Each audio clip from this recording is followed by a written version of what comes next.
What's going on, Diesel World Reaction? It's your boy Juan Diesel, and I'm back with another video. This one's called JBM versus Shower Posse. Let's get into it, folks. Let's talk about the turf war between the Junior Black Mafia and the Shower Posse that left 27 homicides. Now, the JBM is known for selling drugs, rocking designer clothes, and driving exotic cars all over Philly. The Jamaican Shower Posse wanted a piece of that money. The Shower Posse is known for showering targets with bullets. That's what the name Shower comes from. They already took turf in D.C. and in New York, but it wasn't going to be easy coming into Philly. The Shower Posse rode around in broad daylight in Volvos, toting baby Uzis. They already had a bad reputation for killing kids as young as 13 for petty cash. Even the cops in Philly wanted them out the city.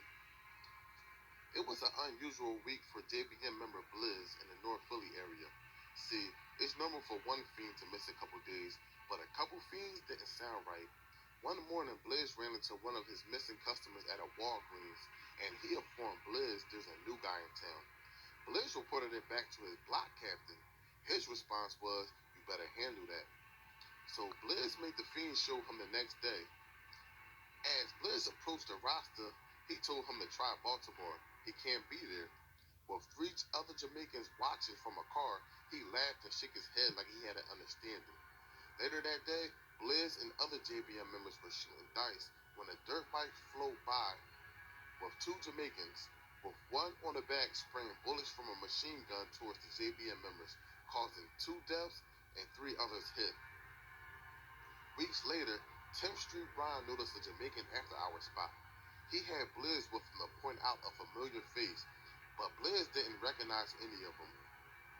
But the Jamaicans were dealing drugs outside of the after-hour spot, so Ron went to the trunk and grabbed a semi-auto shotgun and stalked the 2 Jamaicans as they head to the car. Before the Jamaicans got the keys into the ignition, Ron started letting off, killing the Jamaicans. Jerome Hicks, aka Roney, walked into a local barbershop. Before walking in, he noticed a black Jeep with New York tags. Walking in, there was a Jamaican with truck jewelry and a mouthful of gold. While as the Jamaican getting out the chair, Ronnie got to a phone and begged for a green light, but the hit was called off. Money was slowing down due to a Jamaican killing a cop during a traffic dispute.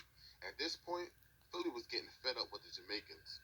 The Jamaicans terrorized anyone who looked like money on the street.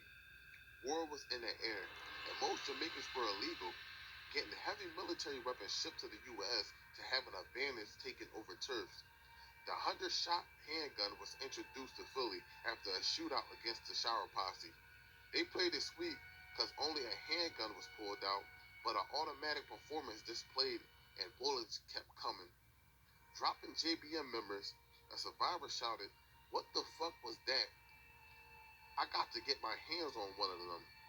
See, most people from out the country had access to military weapons. There were Jamaicans that weren't a part of the Shower Posse selling weapons to drug dealers, so the war was on.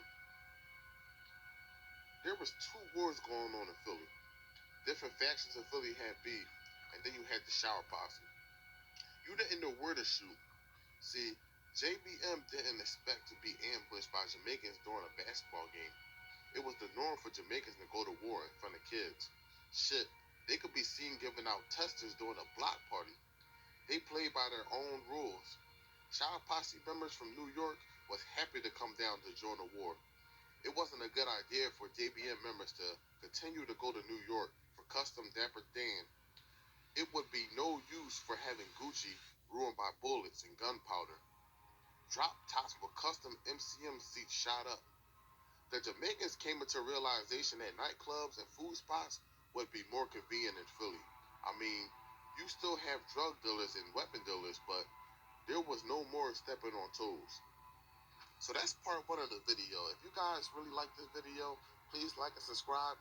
And a part 2 will be coming soon. I just wanted to get this out there to see if you guys want to hear this. So, yeah, man, thanks for watching, and peace out. I'll see you next time. Thanks for watching.